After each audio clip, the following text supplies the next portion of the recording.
Әлеге җыр кыска гына вакыт эчендә зур популярлык казанды. Шык суында юдым битимне, иркем миннән хәбәр көттеңме? Бездә бүген кунакта әлеге җырның көй авторы, танылган баянчы Рамил Канипов.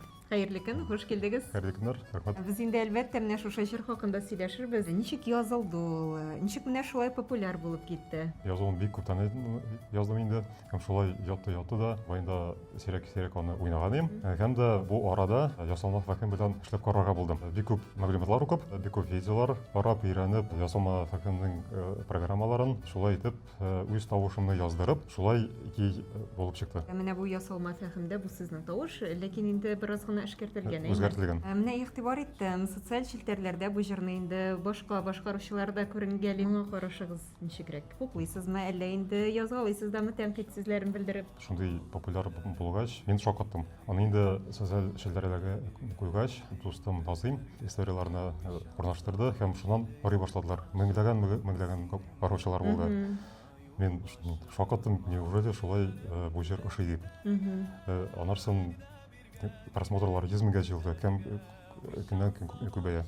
Бу шундый безнең эстрадабызда беренче тәҗрибә кебек. Шулай бит моңа кадәр әле менә шулай эшләгәннәрен күргән юк иде.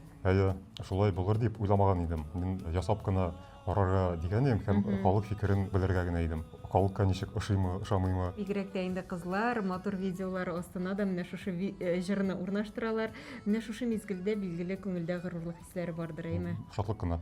Мин калам, бик зур рәхмәт. Бик зур рәхмәтемне әйтәсем килә Аллаһ Тәгалә. Шундый мөмкинлекләр биргән өчен. Һәм дә барча халыкка безнең иҗатыбызны яратып кабул иткән өчен бик зур рәхмәтемне әйтәсем килә. Һәм әле без игътибар иттек, сез клипта төшерәсез икән. Бик матур гына клип чыга. Клипта инде гаилә кыйммәтләрен пропагандалау шуңа башланган бик матур сюжетлар. Тавыш шул ук каламы, әллә инде үзегезнең төр тавышыгызны Менә яздырасызмы? уйлап карадык та инде ясалма фәһем тавышын калдырырга булдык. Эстрададан җырчылар, бәлки кызыксынып, бу җырыгызны миңа сатыгыз әле дип әйтүчеләр юкмы? Андый тәкъдимнәр булды.